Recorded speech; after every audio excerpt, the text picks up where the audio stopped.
It's 9 o'clock. Can everyone hear me back there? I'm not sure. The red button mean we're live. Yes. Okay. And I would like to call to order the meeting of the Building and Operating Committee of Thursday, April 25, 2024. Before we begin, please note the meeting is being recorded. Welcome to everyone joining us here in person, as well as those listening in on the phone.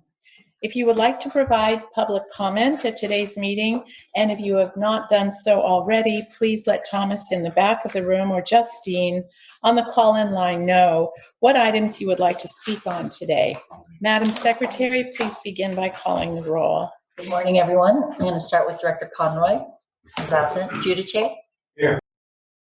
Maston? Here. Barr? Present. Rabbit? Here. Curio? Here. Vice Chair Rodoni? Here. Chair Garbarino? Here. And President Cochran? Here. Thank you.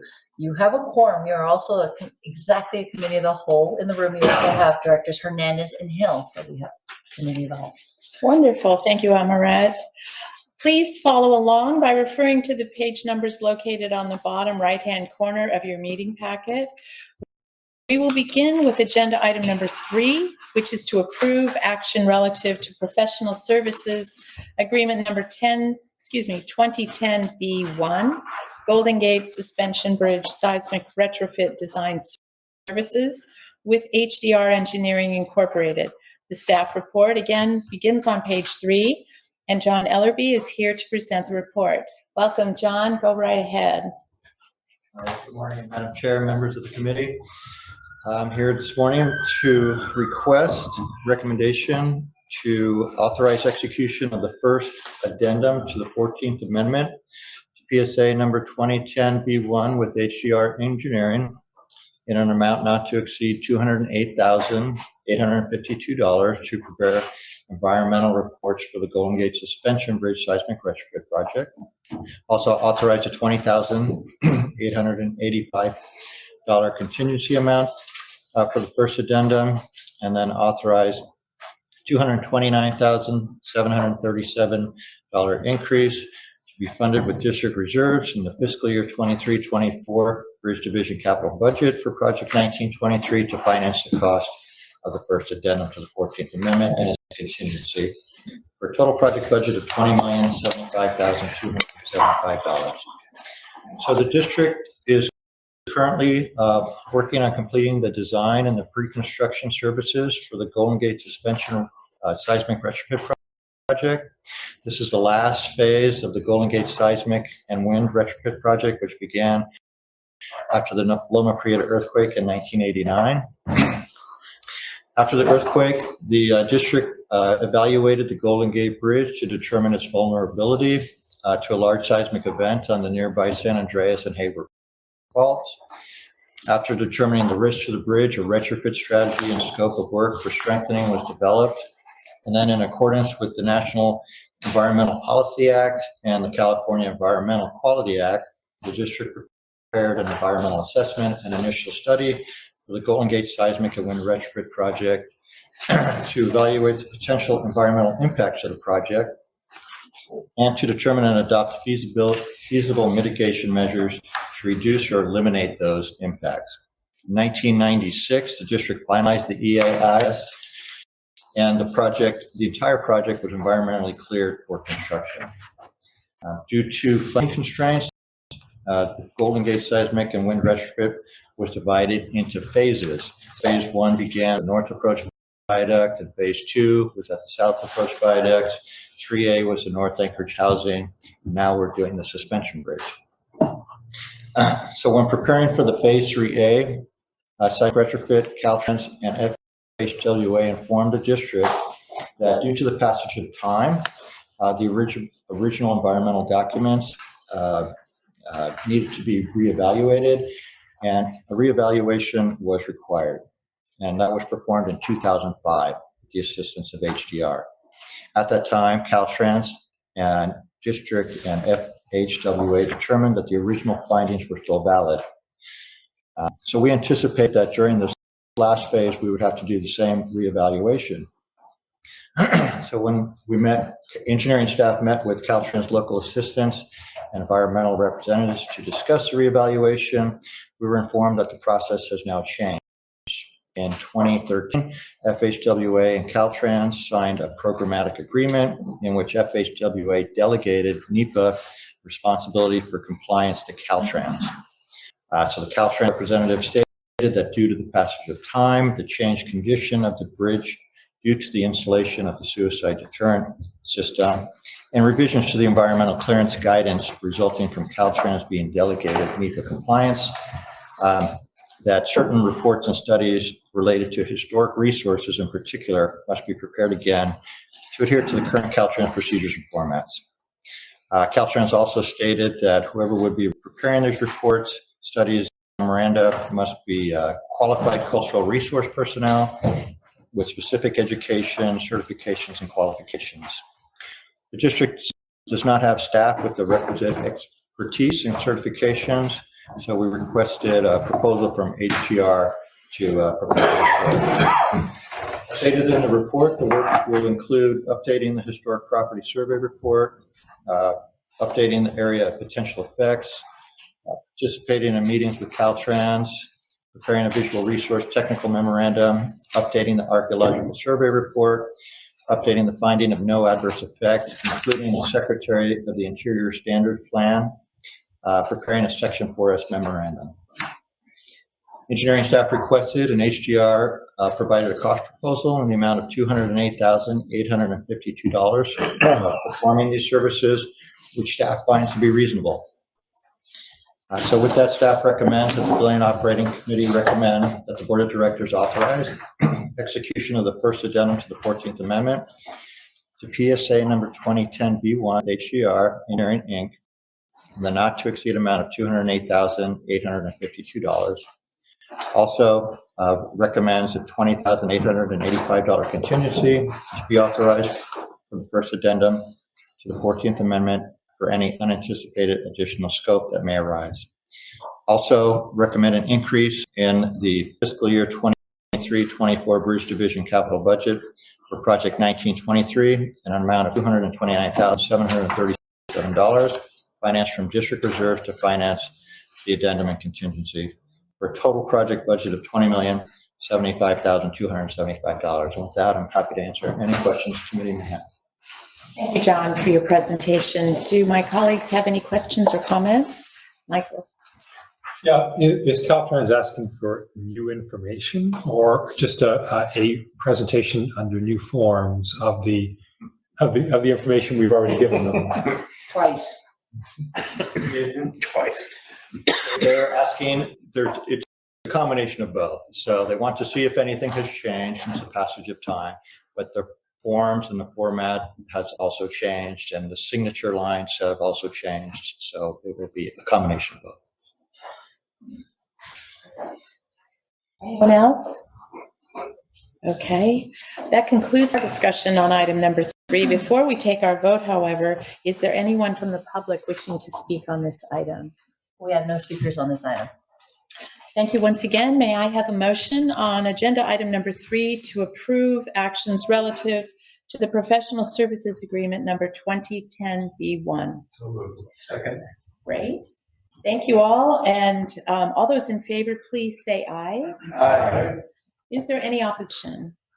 Let the record show there is no opposition and the motion passes. We will now continue on to item number 4, which is to authorize execution of a third amendment relative to contract number 2017D28. Sure, Barbara, just one note, Director Thier recused herself from that matter, so I'm going to go get her signature. All right. Good. Okay, just a moment. Good. I'll put my finger on where I was. Okay. All good. So has anybody seen the video? It's so great. While I was recovering, it's so good. The Greatest Night in Pop. It was for African. Sing for Africa? Yes. No, So I didn't good. see it. No, I'm just kidding. I saw it. So good. Oh my God, that was great. Yeah. Isn't it just an upper? It's so great. Yeah, it's wonderful. I bought the I did t-shirt. watch Yeah. Yeah, it is really lovely. Okay, I put my finger here and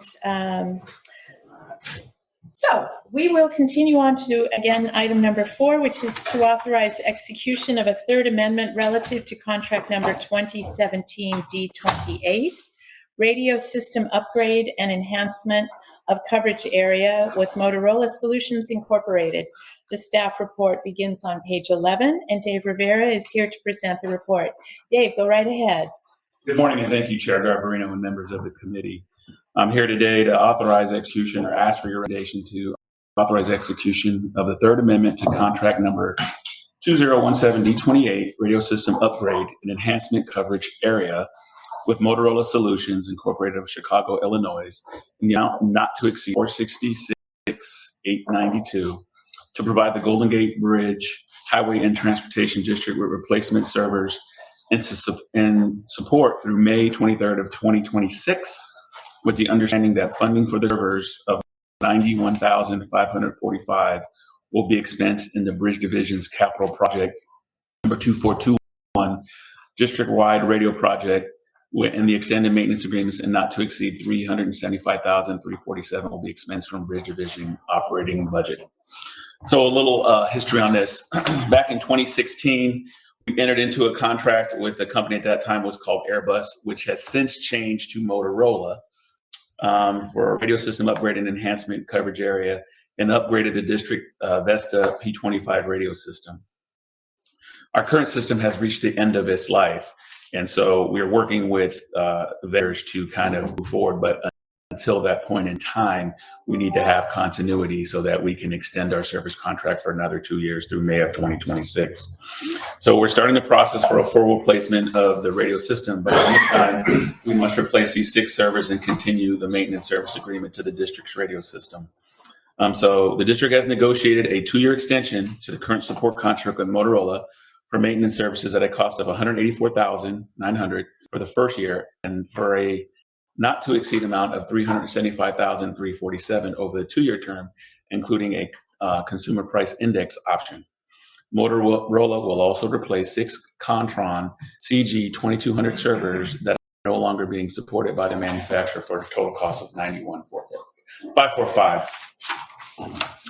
And so we'll continue to work on evaluating and procurement of the replacement of the radio system. So as you can see on the report, what we're asking for is the $466,892. The total fiscal impact of this proposal is not to exceed $466,892. That is made up for replacement of 6 servers in the amount of $91,545 to be expensed from the Bridge Division Capital Project 2421, district-wide radio project, and the support contract not to exceed $375,347 over 2 years. The first year service is $184,900, which will be funded in the current FY 23-24 Bridge Division operating budget and budget accordingly in future years' budget. As I stated before, we're working with the vendor. We've already done some preliminary site survey for the upcoming next iteration of the project. Thank you. This concludes my presentation. I'm available to answer any questions if there are any. Thank you, Dave, for that. Colleagues, do we have any questions or comments? Yes. Thank you, Madam Chair. Good morning. How are you, Dave? Just a question about the servers. Do the 6 servers then live to serve our new system once it comes on board in 2 years? So they're only alive for 2 years. Right. And so we looked at that to see if we could get them from the old system to the new system. It's just technology and working with the vendor. Anyone else? Okay. That concludes all discussion on item number 4. But before we take our vote, is there anyone from the public who wants to comment on this item? We have no speakers from the public on this item. Okay, thank you once again. May I have a motion on agenda item number 4 to authorize execution of third amendment relative to contract number 2017 D28? So moved. Great, wonderful. And thank you. I will now ask for a aye in favor of this item. Aye. Aye, okay. And is there any opposition to this item? Let the record show no opposition. The motion passes. We will then continue on to item number 5, which is to authorize the setting of a public hearing to receive public comment on the district's draft 2024 Americans with Disabilities Act Transition Plan. The staff report begins on page 13, and Ron Downing is here to kick off this report. Ron, please begin. Good morning, Chair Garbarino, members of the committee. The item for your consideration today is to authorize the setting of a public hearing for the district's ADA transition plan. John Gaffney, my department's ADA compliance and program manager, is here to provide more detail about what the ADA transition plan is. But in a nutshell, we have to have a plan of projects that represent compliance with the geometric measurements and all the access requirements of the ADA. It needs to be updated periodically as we check off projects over time, and some of the regulations have changed over time. This effort was kicked off before the pandemic, and a consultant did a study to outline all of these, basically a punch list of where there were improvements needed, and then the pandemic intervened. So today we're here to update you on what this transition plan is all about, and to have consideration to authorize a public hearing so this document can be vetted with the public. And I will turn it over to John Gaffney now.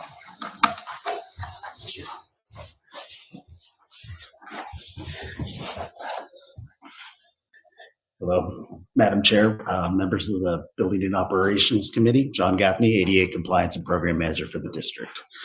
The action before you today requests the approval to set a public hearing to review the 2024 draft ADA transition plan for district facilities to take place on May 23rd, 2024 at 9 a.m.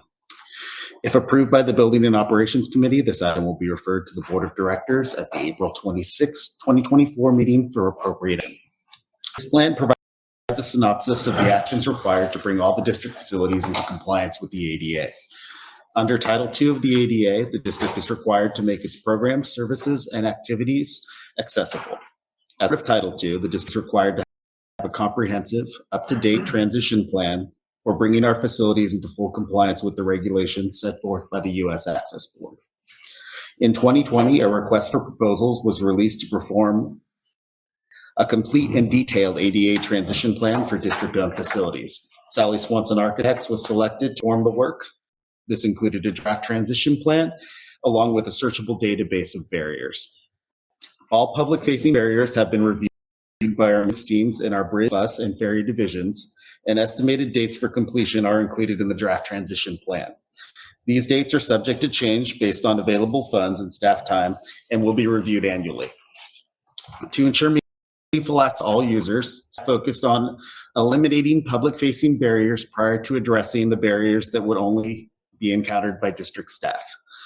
While not mandated, the Department of Justice encourages the public hearing be held prior to final acceptance of the ADA transition plan. This public hearing will provide the disabled community and advocacy the opportunity to participate in the development of the plan.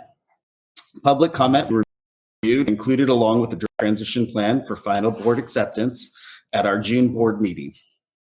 Following board approval, the transition plan will be reviewed annually by the district's bus, ferry, and bridge divisions at the direction of the district's ADA compliance and program manager. During this review, items completed will be noted in the database, and completion dates for remaining items will be updated. The fiscal impact of providing a public hearing and associated outreach is estimated to be less than $9,000 and will be covered by the existing marketing and communications department budget. Thank you all. This concludes my report. At this time, I'm available to answer any questions you have. Thank you, John. Wonderful. Questions or comments? Yes, Jim, go ahead. So is it safe to assume the transition plan will satisfy transit priority policy as outlined by Senator Wiener's SB 960 that's on our page 7 of the GAPI agenda? It does not conflict with that legislation at all. This is just provide basic accessibility. The vast majority of the bus stops that we serve, we do not own.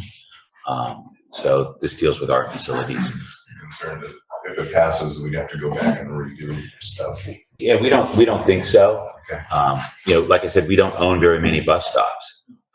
We serve it's shrunk, so it's probably only like 800 bus stops now. But of those, it's less than a dozen and a half actually. So I don't envision it. The bigger challenge we have is where some of our facilities are located, experience long-term continuous settlement. The Larkspur Ferry Terminal was built on a wetland. The Santa Fe Trade Center is built on bay fill over wetlands. So some of our facilities are in areas where we can fix it, and then 8 years later, it may no longer be in compliance. And so the reality is we'll have ongoing challenges just based on the nature of where we are. And so I think it's important to acknowledge that. So it's a living document, and that's the intent of the Access Board guidance, that you have a living document. You assign timelines and dates, you monitor your success, and then you update as needed. Okay, thank you. Yes, David. Thank you much, and thank you for the appreciate it. And I think it's great to identify the barriers. My question goes towards, and I think it's very transparent, and to make sure that we do identify those on our properties. A couple of different questions. One is the obligation going forward to kind of remain in that safe harbor genre? Is it dependent upon the amount of money that's discovered, or the amount of we have 1,086 total barriers? How do we prioritize not just approach of what we're fixing, but how do we know that we're spending annually the right amount of dollars? There's no right amount of dollars to spend annually. The regulations contemplate that if you adopt a plan, if the plan is complete, and if you make progress on the plan and you track it, and you periodically revisit it, that you achieve that safe harbor. They don't expect anything to be done in 90 days or a year. The key is that we're making progress on the items. So we prioritize items we have latitude with respect to available resources, but that if we're not making progress, then we are vulnerable from a legal perspective. And if we don't have an adopted plan, we're vulnerable from a perspective. I just worry progress sometimes is subjective, obviously, depending on who's looking at that. So I appreciate that. I think I answered this. I take it that Larkspur Ferry, the limitations of the review were limited to district-owned property. So the whole discussion regarding, and the same would be true of SMART when they look at their landing, and what's in between is not falls in between any district, because we continually get concerns about ADA compliance from transferring from SMART to Ferry and vice versa. You brought it up. I brought it up. If the community wants to provide, they'll gladly dredge across Francis Drake Boulevard to bring us closer to the SMART trains. That's my Yeah, no, I love response. You use it a lot. Yeah. But the way the regulations are put together, it's unclear with respect to obligations. The intent of the regulations is that people have access to transportation. It's vital to live a rich and fulfilling life, and so there are challenges for everybody with respect to SMART going to Larkspur. It's important to note that in East Bay, you take Transit Golden Gate Bridge, you get off BART and you walk to the Salesforce Transit Center. Speaking from experience, it's about the same distance. If you take BART in the East Bay and you park your car in one of the outer lots at Lafayette or the BART stations, your walk is longer to get to where you access the train than it is between SMART and our ferry facility in Larkspur.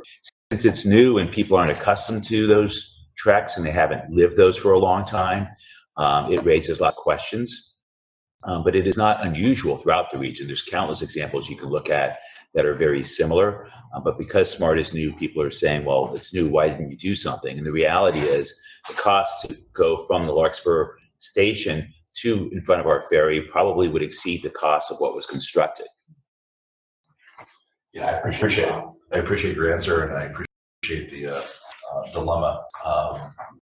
It is something that we'll probably continue to get hear from our advocates about addressing, but I'm sure we'll work on it with SMART. So.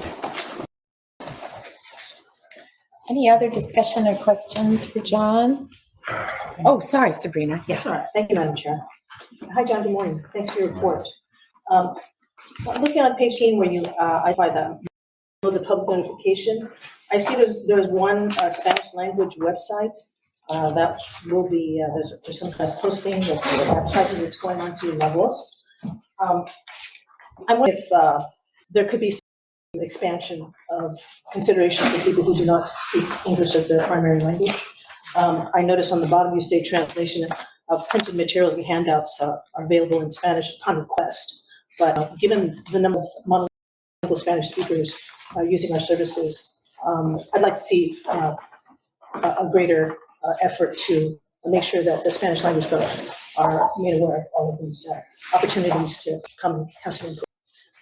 Thank you for that feedback. I'll work with our marketing department on that. Thank you very much. Okay, anyone else? If not, before we take our vote, do we have comments from the public? We have no speakers from the, Okay. May I have a motion on agenda item number 5 to authorize the setting of a public hearing to receive public comment on the district's draft 2024 ADA transition plan? Second. Thank you. And all those in favor, please say aye. Aye. Is there any opposition? Let the record show there is no opposition and the motion passes. We will now continue on to item number 6, which is an informational monthly report from the board appointees on the Sonoma Marin Area Rail Transit Board. I'll start off the report with this packet of information. Where would you like me to begin? We've been very busy, and it's been absolutely wonderful at SMART. We've had 2 meetings, April 3rd and April 17th, and I think what I'll do is just go straight to the report that Eddie gave us about Butter and Egg Day. How's that? It was phenomenal, and I'll share pictures with the smile faces of people who were boarding or on the train, smiling, on their way to Butter and Egg Day. And it was not the first time, but it is unfortunately already, it will be far more, less rare, if that's a phrase, to have 3 trains in the system, not 2, because of need. And so being here are 3 trains of art, not 2. So that's all wonderful. And now it'll take about 45 minutes, but I'd be happy to go through all of these pieces of information. And if Dick were here, I'm sure he'd want me to. But I will hand it over to my colleagues, David and Barb, to add some highlights. And essentially it's ridership. I call Butter and Eggs Day the David Rabbit Day. They all. Anyway, we exceeded 20,000 riders, and I know that isn't a lot for a big organization, but for SMART, it was amazing. We've also taken position, not really, I wish, but Caltrain had some train cars that they wanted to store, and we just happened to have a fairly large storage area. And as I drove by on the way to the bridge this morning, it's beautiful. And that's what we all dreamed about with our freight, is that we would have storage cars on that pole track at Shellville that weren't CNG. And that's the good part about this one. So I'll let Dave wax one about the rest of it. And I think it's really about the ridership. And I think Eddie sent us a text last week saying I'm making it up, but I think it was Wednesday, new ridership record post-COVID. Thursday, new ridership record post-COVID. So ridership has really been just going up exponentially, which is a great thing. Really kind of coming into our own. And the special events, Petaluma, there was a huge crowd for Butter and Eggs Day Parade. If you haven't been, you got to go and take the train. But it's a great way to pull people into the region. I think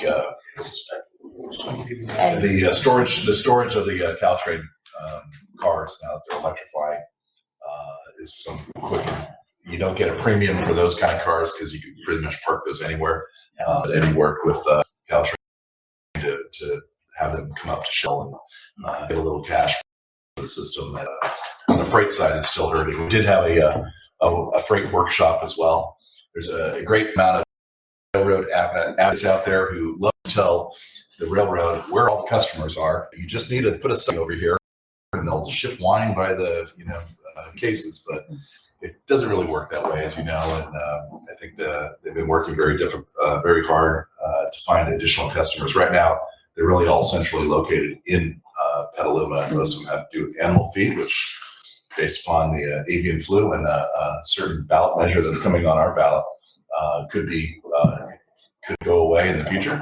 And the other one is Lagunitas, which hopefully won't go away. But Brewery. but one customer is anyway. We'll continue. Okay, so I have a little late breaking news if I could. Our general manager just texted me in the meeting that says the bridge also participated in Butter and Eggs. Oh. Photo? I did see the photo. Oh. Can you all see that? Yeah. The team decorated Anyway. a bus. It was pretty cool. I was gonna say not to be outdone. Oh, no, we were outdone, but we, to a lesser degree participated. There you go. Did you wind up at Volpe's? Okay, so 2 other points. On April 1st as well, and thank you both very much for adding in. Anyone under 18 and anyone over 65 are now able to enjoy the train for free, which is huge, huge, huge, huge. And it's gotten a lot of attention and approval and praise, and it was a good move. And then, of course, the Giants season started on April 5th. And so hoping to get more North Bay people down to Golden Gate Bridge Ferry to get to the Giants game. And I'm happy to share the rest of this. I want you all to know that I think about you each time I print it. So it's there for the sharing. And are there any questions on, yes, Jim? Going back to David's comments, so it's Caltrain that we're storing on our, or you're storing on your siding? Yeah, since they went to electrification, I guess, They they swapped out all their cars. And so they're slowly going to sell or surplus or whatever they do with them. But as it takes time, so we're storing them. Seems like an awfully long way for them to take their train. I mean, would not. I think the price was right. Funny thoughts. There you go. Okay, thanks. Great. Okay. And is there anyone before we conclude this item in the public who would like to speak? We have no speakers on this item. As you all know, there's no action for item number 6, so we'll continue on to item number 7, which is status report on engineering projects.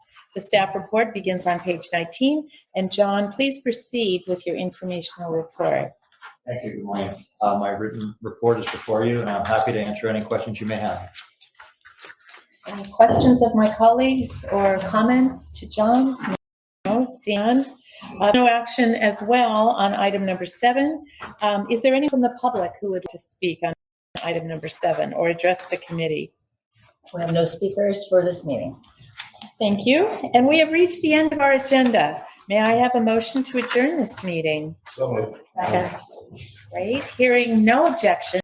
This concludes the meeting of the Building and Operating Committee. Thank you, colleagues. The time is 9:33. We'll start finance at 9:40.